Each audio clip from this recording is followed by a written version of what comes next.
요런 것들을 실행으로 옮기는 쇼핑몰들은 계속해서 성장을 더 빨리 할 수밖에 없다는 겁니다. 매번 나는 어쩔 수 없이 그냥 매번 하던 대로 해야 돼 라고 생각하고 매번 하던 대로 한다면은 퀄리티가 올라가지 않잖아요, 그죠?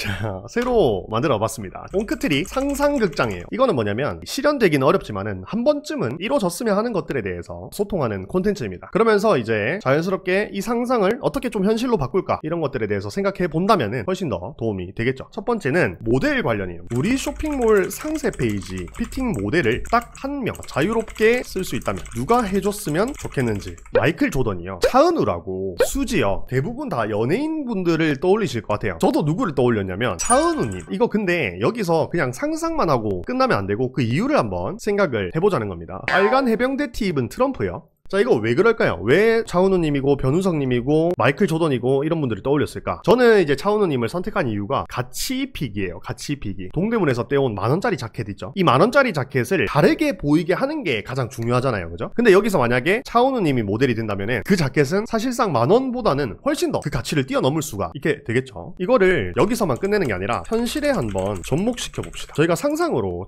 차은우님을 우리 쇼핑몰 모델로 했으면 좋겠다라고 상상해봤는데 이걸 어떻게 현실에 좀 접목시켜 볼까요? 사실은 우리가 운영하고 있는 쇼핑몰이 보세의류 쇼핑몰이기 때문에 진짜로 변우석님이나 차은우님을 섭외해가지고 모델로 채용하는 거는 불가능합니다. 그래서 저는 딱 떠오르는 방법이 딱 한 가지가 있습니다. 그게 뭐냐면 비슷하게 생긴 일반인을 채용하면 어떨까? 구체적인 한 모델을 상상하고 그 모델과 비슷한 일반인 모델을 채용하는 방법, 이거 나쁘지 않은 것 같습니다. 두 번째 질문 한번 가봅시다. 우리 쇼핑몰의 상품을 TV에 PPL로 내보낼 수 있는 기회가 있다면 어떤 연예인이 우리 제품을 방송에 사용해 주었으면 좋겠는지. 저는 딱 떠오르는 게 일단은 연예인보다 떠올랐던 프로그램이 있어요. 하트 시그널 있죠, 하트 시그널. 아니면은 솔로지옥, 이런 프로그램 만약에 할 수 있으면 좋겠다라는 생각을 해봤습니다. 어차피 상상은 자유니까요. 그리고 이거는 이제 쇼핑몰 타겟이 좀 명확하게 정해져 있으면은 답이 좀 쉽게 나올 것 같습니다. 만원의 행복에 내 상품이 나왔으면 좋겠다. 이거를 또 상상에서만 끝나는 게 아니라 현실에 한번 접목시켜보자. 현실적으로 이제 TV 공식 프로그램에 PPL이나 협찬을 넣는 거는 돈이 많이 들겠죠. 그래서 현실에 접목시켜보면은 개인 유튜브 채널에다가 협찬을 넣거나 아니면은 PPL 광고를 의뢰하는 것이 하나의 방법이 될 수 있겠죠. 자, 여기서 제가 꿀팁을 한 가지 풀도록 하겠습니다. 유튜브 채널 말고 인스타그램 보면 패션 관련 계정들 있죠. 거기 이제 광고를 줄 수 있다는 거 알고 계셨나요? 뭐 예를 들어서 어떤 인스타그램 계정이 있는데 팔로우가 한 5만 명, 5.8만 명 막 이래요. 거기 올라오는 콘텐츠가 코디나 데일리룩이나 뭐 이런 것들을 소개해주는 계정이라고 가정해 보겠습니다. 그럼 거기다가 광고 의뢰를 해보는 거죠. 그 광고 의뢰를 했을 때 단가가 생각보다 비싸지 않습니다. 그리고 그렇게 해서 광고를 하고 그 계정에서 게시물을 올리고 내 계정에 태그를 받는다면 어떨까요? 효과가 있을 수밖에 없겠죠. 왜냐하면 우리 타겟을 그런 계정이 이미 모아놨으니까. 한번 이거 알아보시고 진행해보시면은 큰 도움이 될 겁니다. 그래서 내가 만약에 계정을 좀 더 빨리 키우고 싶다 하면은 그런 분들은 이제 인플루언서는 아닌데 정보성 채널이죠. 그런 채널에다가 광고를 의뢰하는 것도 하나의 방법이 될 수 있겠다라는 점을 말씀을 좀 드리겠습니다. 두 번째 질문 한번 가볼까요? 그러면 첫 번째 이제 모델 관련 질문이었고, 두 번째는 촬영 관련 질문을 한번 드려보도록 하겠습니다. 우리나라 모든 곳에서 무료로 딱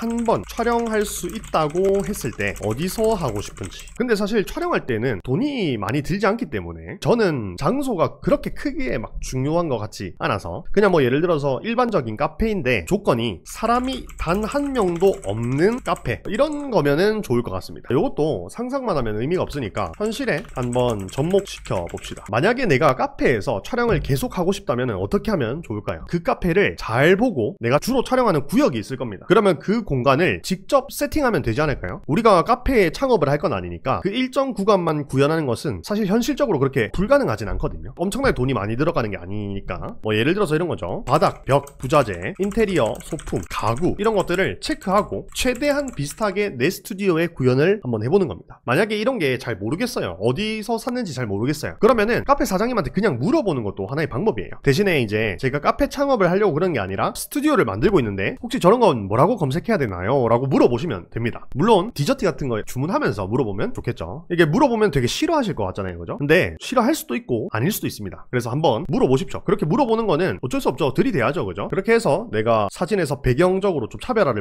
만들어낸다면은 훨씬 더 퀄리티를 높일 수가 있겠죠. 요런 것들을 실행으로 옮기는 쇼핑몰들은 계속해서 성장을 더 빨리 할 수밖에 없다는 겁니다. 매번 매번 나는 어쩔 수 없이 그냥 스튜디오 대여를 해야 돼, 그냥 매번 하던 대로 해야 돼 라고 생각하고 매번 하던 대로 한다면은 퀄리티가 올라가지 않잖아요. 이렇게 내가 지금 주로 촬영하고 있는 공간을 직접 세팅하는 거, 요거 한번 얻어가시면 좋을 것 같고요. 두 번째 질문은 뭐냐면, 전 세계 어디든 딱 한 번 무료로 촬영할 수 있다고 했을 때 어디서 하고 싶은지, 혹시 이런 거 한번 생각해 보신 적 있으신가요? 다른 나라에서 촬영을 할 수 있어요. 그러면은 어디서 하고 싶으신지. 저는 이거 딱 어디가 떠올랐냐면, 체코 프라하 보면은 이 바닥이 돌길로 이렇게 쫙 돼 있고 잘 모르는 사람들이 딱 봐도 유럽풍이 나는 그런 곳이면은 좋겠다라는 생각을 했어요. 딱 하이버에 들어갔는데 다들 그냥 뭐 야외 촬영이든 실내 촬영이든 이렇게 되어 있는데 하나의 사진만 살짝 유럽풍이야. 근데 그게 합성이 아니고 진짜 유럽에서 찍은 거야. 이러면은 차별화가 되겠죠. 이거를 현실에 한번 접목시켜 봅시다. 만약에 그렇게 하고 싶어, 사실 이것도 불가능하진 않을 것 같아요. 완전 불가능하진 않을 것 같아요. 시스템만 잘 갖춰지면 되겠죠. 뭐 예를 들어서 이런 겁니다.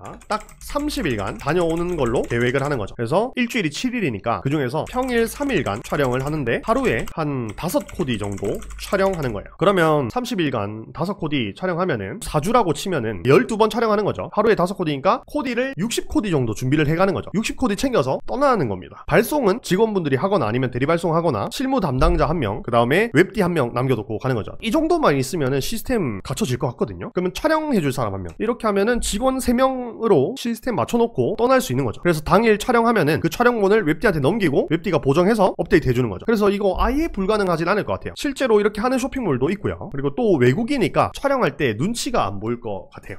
아, 그렇죠. 항공료나 이제 숙소 그런 게 이제 돈이 많이 들긴 하죠. 근데 이제 아예 불가능한 건 아니다. 그래서 만약에 이런 것들을 조금 규모를 축소시켜서 한번 해본다면은 유럽이 아니라 일본이라든지 동남아라든지 이렇게 한번 해볼 수는 있겠죠. 그러면은 사진의 차별화가 확실히 될 수 있을 것 같습니다. 그 다음에 사무실 및 직원 채용 관련 질문을 한번 드려보도록 하겠습니다. 대표님들, 만약에 누가 와가지고 대표님들께 무료로 사무실을 제공해주겠대요. 어느 곳에 차릴 건지 물어봐요. 그러면 뭐라고 대답하실 겁니까? 저는 지금 제가 있는 사무실을 바로 어떤 한 곳으로 이동 가능하게 만든다면은 동대문 근처로 갈 것 같아요. 성수동이요? 성수동도 괜찮죠. 근데 저는 동대문 옆으로 바로 갈 것 같아요. 왜 그러냐면 아무래도 도매처들이 동대문에 모여 있잖아요, 그죠? 그래서 뭐 급하게 시장 나가야 될 때, 갑자기 급 미송이 풀렸을 때, 또는 신상 소싱하러 갈 때도 신상 마켓으로만 보는 것보다는 직접 또 나갈 수 있으면은 엄청나게 가까우면 더 좋겠죠. 분명히 메리트가 좀 있을 것 같아요. 그래서 저는 동대문 옆으로 옮길 것 같은데, 팬들도 비슷한 생각이시네요. 그럼 다음 질문.